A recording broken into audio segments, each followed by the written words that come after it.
Saya sama seperti saya dalam hidup saya itu, orang tua saya tetap menyertai saya sampai sekarang. Kenapa? Karena saya memegang amanah-amanah mereka. Sama seperti dia. Yesus, ajaran Yesus maksudnya kepada murid-muridnya, wahai muridku, di mana kau berada, aku senantiasa menyertai kalian. Kenapa? Karena ajaranku ada pada diri kalian. Bukan berarti akunya, bukan berarti tubuhku, diriku, bukan, tapi ajaranku. Jadi mohon maaf. Ajaranku. Kapan coba Yesus datang samamu? Kapan? Kau jangan mimpi. Jadi dia datang bukan lagi sebagai bentuk fisik, ya, bukan lagi datang secara iya, yang oke. Saya ikuti maumu. Yang kau maksud itu adalah Yesus yang datang ke Paulus yang menyertai kau. Makanya kau makan babi santai, ibadah minggu santai, minum khamar santai, menyembah makhluk santai. Tidak pernah ibadah menyembah Tuhan santai. Kenapa? Karena Yesus menyertai kau. Yesus yang itu yang kumaksud. Tapi Yesus murid-muridnya Bani Israel menyertai mereka selama mereka menjalankan ajaran Yesus. Menyertailah Yesus. Kenapa kamu begini? Karena ini ajaran guru kami. Kenapa kau begini? Karena ini ajaran Yesus kami. Nah sekarang kenapa kau sekolah minggu? Kenapa kau ibadah minggu? Siapa yang ngajarin? Kenapa kau makan babi? Siapa yang ngajarin kamu? Kenapa kau tidak bersunat? Siapa yang menemani kau itu? Yesus. Nggak mungkin. Yang menyertai kau itu adalah Yesus yang datang kepada Paulus, yaitu iblis. Bukan Yesus yang datang di tengah-tengah Bani Israel. Sama seperti kami, ku bilang. Sama seperti kami. Sama seperti kami. Nabi Muhammad menyertai kami sampai hari kiamat, bahkan sampai ke jannah. Tapi bukan oknumnya, namun ajarannya. Jadi kalau Anda mengatakan oknumnya oh tidak ada itu, iblis yang menemani kamu, bukan Yesus. Gitu. Jadi harus kita pahami dulu Bang Zuma. Jadi sebenarnya begini ya. Saya juga bukan penganut Tritunggal. Jadi mohon maaf kepada saudara yang menganut Tritunggal. Memang kita agak beda, tetapi bukan berarti kita menjadi hakim atas sesama. Ya. Sebenarnya sudah jelas sebenarnya. Yesus itu siapa, jati dirinya siapa, statusnya apa. Yang menjelaskan tentang Yesus siapa dirinya siapa? Anda atau Yesus? Yesus sendiri telah menjelaskan siapa dirinya. Coba apa kesaksian Yesus tentang dirinya? Oh iya jelas. Ya memang jelas apa? Dia utusan. Oh ya selesai. Dia utusan. Terus kenapa Anda menjadikannya Tuhan? Ya? Karena yang Anda jadikan Tuhan adalah Yesus lain. Itu. Tidak, saya bukan penganut. Tidak, saya bukan penganut Tritunggal. Tidak. Walaupun. Tidak, saya bukan penganut walaupun. Anda tidak. apa? Anda ini apa? Kalau bukan Tritunggal? Tidak. Saya penganut. Saya memahami Tuhan yang esa. Ya, karena Yesus sendiri berkata, dengarlah hai Israel, Tuhan kita itu esa, echad, ahad.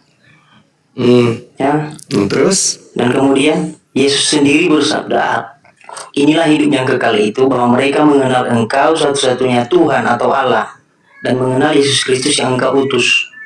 Itu hidup yang kekal itu. Jadi mohon maaf kepada saudaraku yang menganut Tritunggal, saya tidak menjadi hakim atas Anda, dan juga sebaliknya jangan menjadi batu sandungan terhadap sesama. Ya, saya itu penggali kebenaran, saya itu analis, sama seperti Anda Bang Zuma. Tetapi kita jangan terlalu mengadi-ngadi juga tentang Alkitab. Oke, sekarang begini kalau gitu. Kalau Anda adalah penggali atau yang kemudian mempelajari, mengkaji Bible, Yesus, menurut Yesus yang Anda tahu, mengaku dengan lisannya diutus untuk siapa? Bani Israel atau seluruh umat manusia?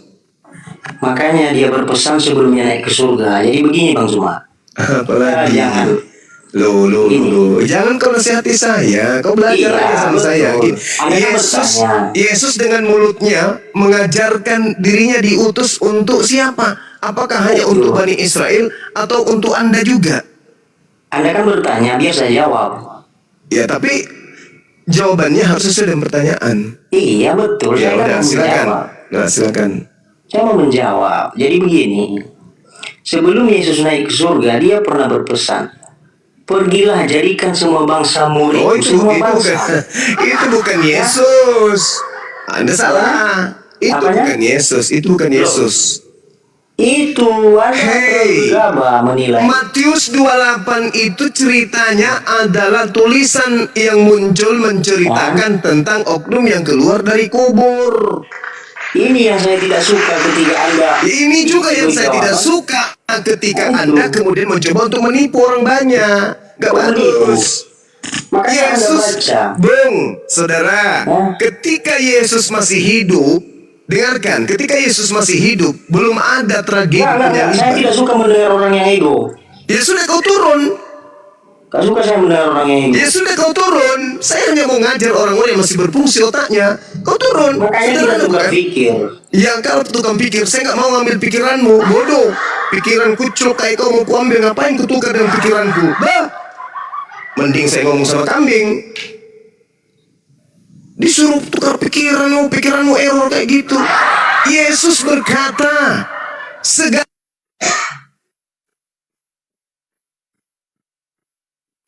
Halo, nggak tahu Mbak Unda. Enggak, kami. Iya, ada yang mute saya. Sama seperti tadi, ada juga yang buka mute saya gitu loh. Siapa sih yang suka mute ah? Entahlah, dia juga aneh kayaknya. Kena iblis juga. Jadi gini saudara, Yesus berkata, sebelum ada tragedi penyaliban, Yesus berkata apa? Segala firman yang engkau berikan telah aku sampaikan. Kalau Matius 28 itu adalah ucapan Yesus, berarti sebelum Yesus mengucapkan segala firman telah kusampaikan, ucapan yang ada di dalam Matius 28 itu lebih dulu disampaikan oleh Yesus. Disampaikan itu dulu, seperti akulah Alfa dan Omega, diucapkan itu dulu. Baru dia ucapkan segala firman telah aku sampaikan. Supaya kita bisa paham, oh ternyata ucapan pergilah ke seluruh bangsa, jadikanlah seluruh bangsa jadi muridku, itu bagian dari firman yang Yesus terima. Tapi pertanyakan, tidak. Yesus mengucapkan lebih dulu, segala firman yang engkau berikan kepadaku telah aku sampaikan. Nah, apakah setelah Yesus mengucapkan itu, ucapan dalam Matius 28 juga sudah diucapkan oleh Yesus? Tidak. Ucapan itu muncul nanti setelah 3 hari setelah tragedi penyaliban. Berarti itu bukan firman Yesus. Itu ucapan Yesus yang keluar dari kubur. Siapa yang keluar dari kubur itu? Bukan Yesus lagi, tapi oknum lain yang mengaku Yesus. Katanya kitab Anda kitab sejarah. Kalau kitab Anda kitab sejarah, maka sejarahnya harus runut. Jangan Anda mengatakan, oh Yesus disunat. Padahal yang Anda bahas ini adalah Yesus sebelum lahir. Gak boleh kayak gitu. Yesus mengatakan segala firman. Jadi semua perkataan-perkataan setelah itu bukan lagi ucapan Yesus. Kecuali, titik 2, dengarkan. Ada pengulangan Yesus. Misalnya, Yesus pernah mengatakan itu ketika di Galilea atau di Yudea, ketika dia mengajar. Lalu diucapkan kembali oleh penulis Matius. Itu berarti pengulangan. Lah ini sama sekali nggak ada Yesus pernah mengatakan, pergilah, jadikanlah seluruh bangsa menjadi muridku. Itu nggak ada ucapan Yesus itu. Sebelum dia mengucapkan segala firman. Itu muncul belakangan, berarti itu bukanlah ucapan dari Yesus yang adalah Rasul. Itu ucapan Yesus KW-KW-an. Gitu saudara. Itu aja kok repot. Katanya kitab sejarah kok balik-balik. Ayo, siapa lagi mau garambang? Silakan. Ini jenggot ini siapa ini jenggot ini? Jenggot, selamat malam. Esok pagi. Kristen apa Sam? Jenggot. Jangan botol lah ya. Diskusi agama pakai otak. Namanya agama, jalan kendaraan kita menuju kehidupan berikutnya. Maka harus sesuai dengan kerangka akal, kerangka berpikir. Jangan kedepankan doktrin. Nggak bagus itu. Ini sudah 2025, masa masih bahlul? Ayolah kawan-kawan, pakai otak lah, jangan ego. Bayangkan ya, bayangkan Anda mati-matian melakukan satu prosesi keagamaan. Mati, Anda nggak ada pilihan. Masuk ke kubur nggak ada pilihan. Oh, aku masih mau hidup, kembali deh, aku ulang lagi. Nggak ada cerita, kamu salah. Dalam hidupmu ini, masuk ke tanah sedetik dari itu, tidak bisa mundur. Kalau sekarang masih ada pilihan. Ini makan apa ya hari ini? Soto Banjar, sop saudara, coto Makassar, palu basah, pisang hijau. Masih bisa milih. Makan ini ini kok rasanya nggak bagus. Ganti. Oke. Itu masih bisa. Kenapa? Jasad dan ruh masih menyatu. Ketika ruh sudah berpisah, Pak, dengan jasad, ruh itu sudah jadi robot. Ruhnya akan menerima upah dari kehidupan di dunia. Salah kita memilih agama, ruh akan didikte sesuai dengan perbuatan kita. Nggak ada lagi tempat penyesalan sudah dibawa kubur, itu nggak ada lagi. Maka saatnya sekarang Anda menggunakan senjata terampuh dan yang paling termahal yang Tuhan beri kepada kita. Apa itu? Akal. Pakai itu, pakai.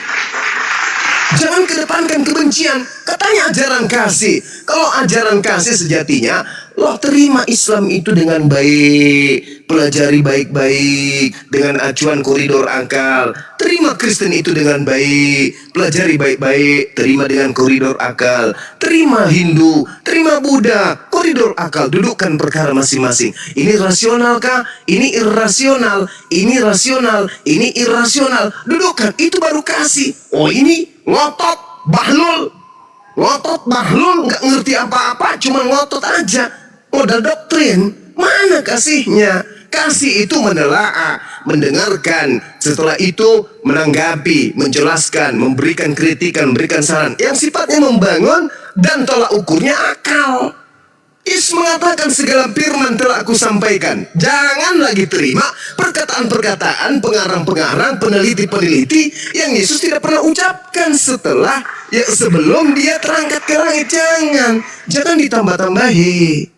Begitu cara belajarnya, sama seperti kami umat Islam. Ketika Nabi Muhammad tidak pernah mengatakan, misalnya dari Abu Bakar radhiyallahu anhu berkata, aku bersama dengan Anas bin Malik berjalan di suatu malam. Kemudian kami menemukan orang Yahudi mandi di sepertiga subuh, dan Rasulullah memberikan pesan dengan berkata, qala Rasulullah sallallahu alaihi wasallam, wahai si fulan, jika engkau ingin mandi dan panjang umur, jangan lupa kau menggunakan sampo sangsil, tiada kemilau seindah sangsil.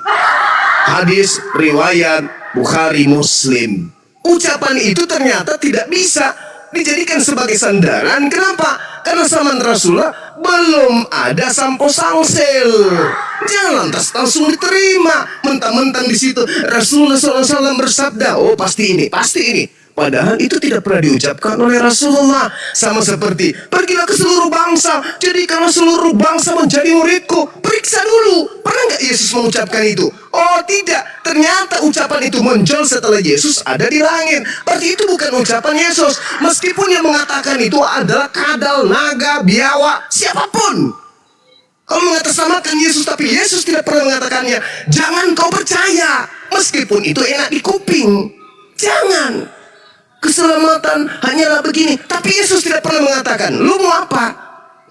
Kamu jahil, kamu zalim kalau kau percaya yang kayak gitu-gitu. Karena Yesus tidak pernah mengucapkan itu. Sama seperti menyembah Yesus. Sembahlah Yesus, kata pendeta. Sembahlah Yesus, karena tak ada keselamatan di luar Yesus. Emang Yesus pernah mengajarkan itu? Enggak pernah. Jangan kau percaya. Katanya beriman kepada Yesus, percaya kepada Yesus. Maka kalau percaya kepada Yesus, ajaran yang terlontar dari lisannya Yesuslah yang harus didengar, bukan dari penulis Bible. Jangankan penulis Bible, Maria yang melahirkan Yesus sekalipun, kalau Yesus tidak pernah mengatakan itu, jangan kau percaya. Apalagi pengarang-pengarang yang hidup jauh setelah Yesus. Gitu saudara, jadi pakai otak, pakai akal ini, akal. Ini yang barang termahal ini di kepala yang dikasih Tuhan. Membedakan kita dengan ayam, sapi, kambing adalah akal. Kalau Anda tidak gunakan akal dalam beragama, apa bedanya dengan bembe? Begitu. Berbahagialah ada diskusi-diskusi seperti ini supaya kita menguji kebenaran iman yang kita punya, kan gitu. Ya, lanjut Ki. Salsabilah, lanjut. Malam, selamat malam, selamat pagi, selamat pagi dan malam. Assalamualaikum Bang. Waalaikumsalam. Waalaikumsalam. Ya, Mohon maaf Bang ya, kita tungguin Bang ya. sebentar Bang, saya mau ngomong. Bang Juma, Iya. salam kenal dari saya Remalun Bang Juma. Iya bang. Ya. Oke, itu aja Bang. Iya. Terima kasih Bang ya. Ya, Assalamualaikum semuanya. Waalaikumsalam. Waalaikumsalam warahmatullahi wabarakatuh, Bang Rimalun. Sama seperti tuduhan Nabi Muhammad SAW dituduh cabul. Itu tuduhan muncul kapan? Ada enggak pada masanya? Ada enggak orang yang mengatakan itu kepada baginda? Kalau tidak ada, jangan percaya. Sama seperti ada orang menuduh Bang Suma itu jelek, buruk rupa. Kalau Anda tidak pernah melihat dan ternyata Bang Suma itu ganteng, jangan kau percaya. Gitu. Oke. Itulah gunanya kita diberi akal. Beruntunglah kalian hidup di tengah-tengah para apologet Islam ini. Karena mereka mengajarkan kalian dengan jujur, tanpa tendensi kebencian, tanpa ada keinginan untuk memperkaya diri. Mereka murni memperjuangkan kebenaran. Bagikan keringnya dong. Nah, gitu dong. Bismillah. Jadi untuk yang 2 slot kita serahkan untuk Kristen ya, Yang 2 slot yang tertinggal kita khususkan untuk Kristen buat edukasi, buat ada diskusi. Jadi mohon untuk yang 2 slot yang Islam jangan naik ya, jangan minta naik. Akan diturun dah. Iya. Makasih bang.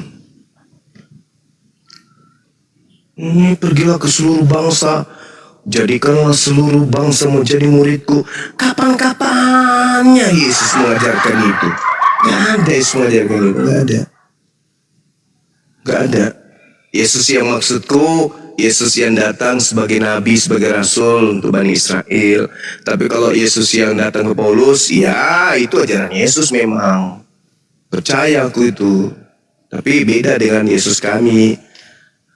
Yesus kami itu alhamdulillah beliau orang suci yang tidak memperkatakan perkataan selain dari yang diperintahkan oleh Tuhan untuk ia katakan. Yohanes 12:49-50. Jadi tak mungkinlah Nabi kami Yesus mengatakan sesuatu yang lebay. Akulah Tuhan, akulah pencipta. Ada mak? Gak ada yang kayak gitu.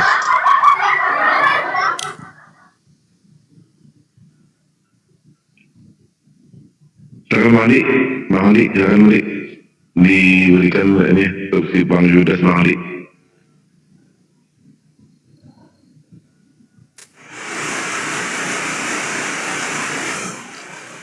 Ini ada pejuang rupiah dulu dah, Kristen. Iya. Silakan selamat malam pejuang rupiah. Malam. Ya, lanjut diskusinya sama guru kami. Ya, saya tadi mendengarkan ya diskusi Bang Juma dan ada satu yang saya tangkap tadi ya dari Bang Juma bilang jangan percaya kalau ada yang bilang Bang Juma itu jelek misalnya, karena nggak pernah lihat kan gitu ya Bang Juma tadi ya.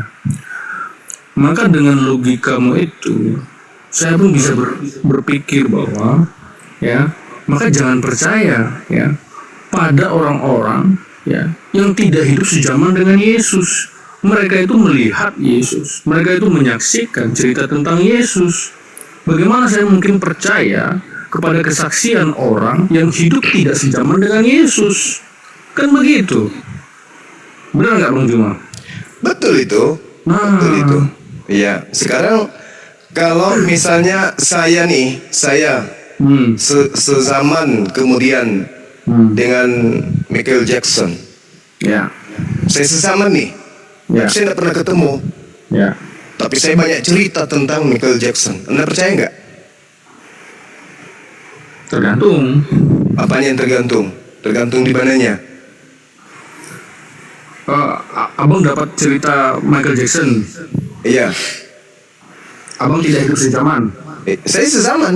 Oh, abang hidup sejaman. Iya, tapi saya tidak pernah ketemu. Tapi abang Dan nggak pernah ketemu. saya bukan pengikutnya juga. Saya juga bukan muridnya, saya bukan sahabatnya. Tapi saya banyak cerita untuk mendapatkan keuntungan gitu loh.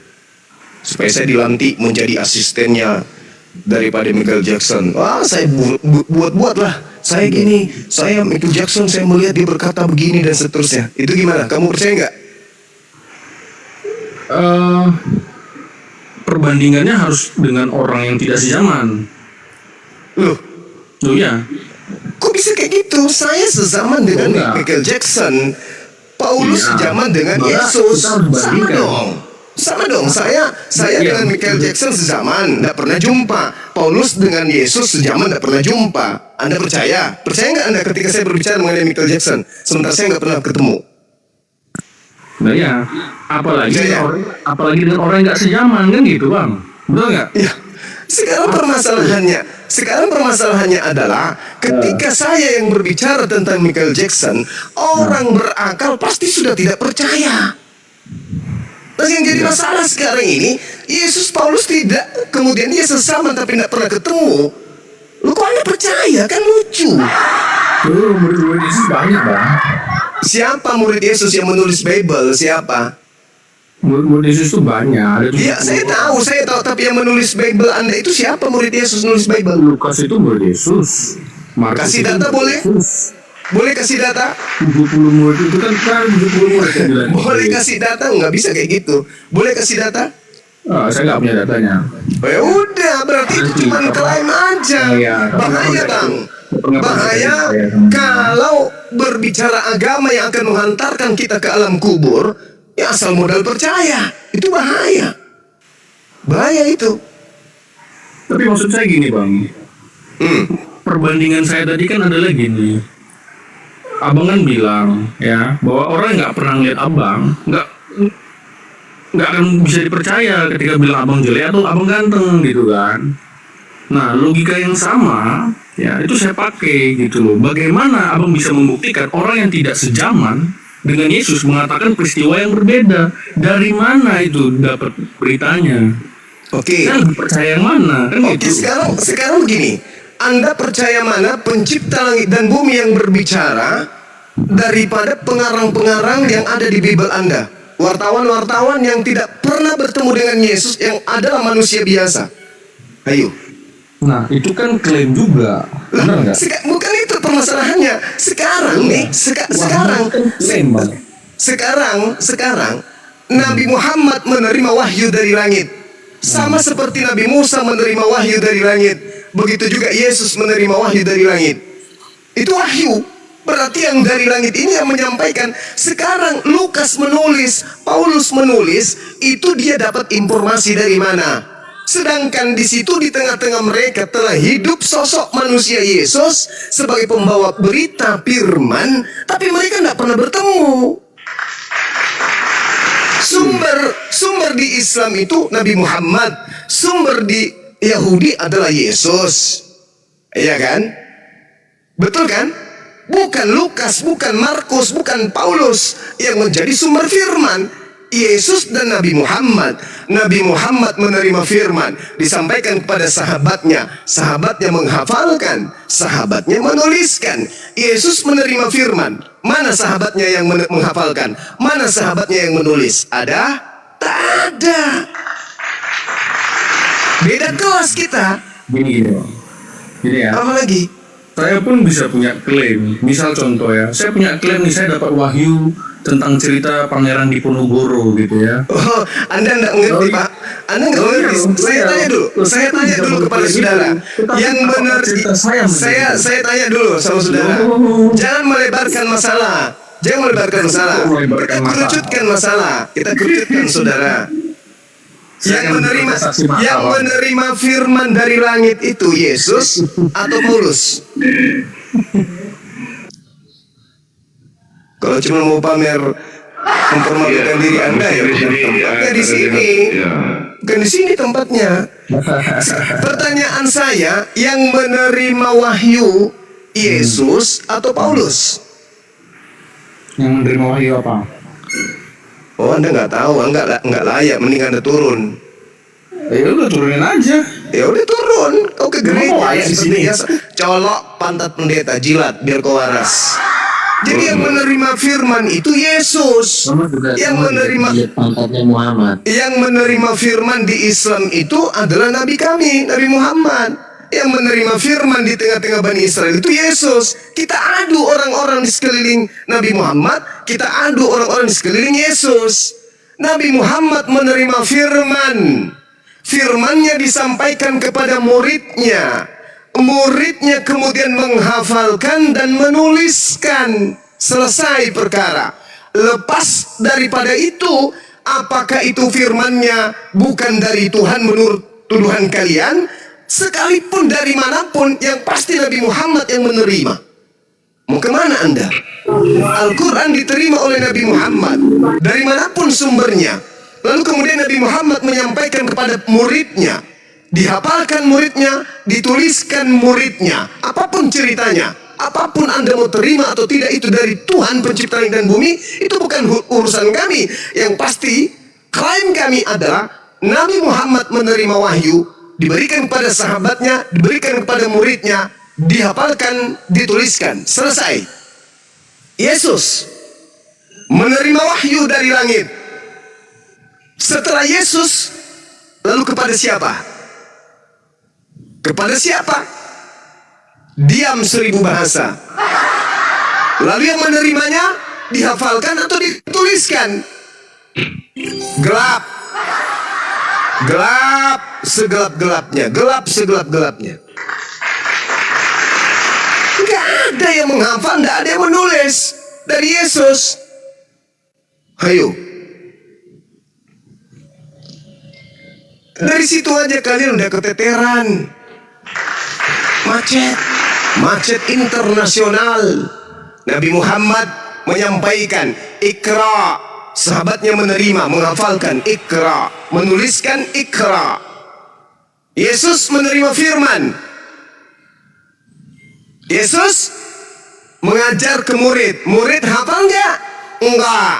Murid tulis nggak? Enggak. Lalu ya kan Yesus hanya untuk Bani Israel aja. Pada zaman itu juga ya. Lepas Yesus pergi udah selesai, bubar. Balik kanan, bubar. Jadi Kristen ini dari mana? Ya bukan dari Yesus. Ada aku bilang, bukan, Kristen itu bukan dari Yesus. Yesus datang menerima firman, menyampaikan firman kepada pengikutnya. Begitu Yesus terangkat ke langit, udah selesai, tutup buku, nggak ada lagi. Kristen ini muncul belakangan dari orang-orang yang tidak dikenal, bukan murid Yesus, dan menerima firman bukan dari Yesus juga. Mereka bukan penghafal, mereka bukan penulis. Mereka hanya menuliskan berdasarkan dengan hasil penyelidikan, hasil penelitian, hasil saksi-saksi orang yang tidak dikenal. Itulah hasil yang diimani oleh Kristen hari ini. Paham, kawan-kawan? Oke, paham. Gitu dong. Oke, paham cuma. Ya, gitu dong. Ya, Erik. Oke. Udah debat yang Oke. lama, silakan. Oke. Oke, siap cuma. Hey, Oke. siap. Oke, Betul. oke, Ya. ready ya. Oke. Yes. Oke. Sekarang ini cuma pertanyaan saya. Mau bertanya, kirain mau ngapain? Bolehkah berbohong di Islam? 1. Nggak boleh. Bolehkah selingkuh di Islam? Nggak boleh. 2. Bolehkah Boleh. berbuat Nggak boleh. zina di Islam? Nggak boleh. Nggak boleh. Nggak boleh. Oke, kalau kubuktikan gimana? Silakan. Boleh dalam 3 hal. Itu sudah paham kan? Oke. Sekarang kalau di Kristen boleh nggak berbohong? Oh, nggak boleh. Apapun alasannya tetap dosa. Kenapa Yesus memperhatikan bohong? Apa buktinya? Yohanes 3 nomor 13. Apa? Yohanes 3 nomor 13. Iya, bacakan. Kamu nggak tahu? Bacakan satu perikop.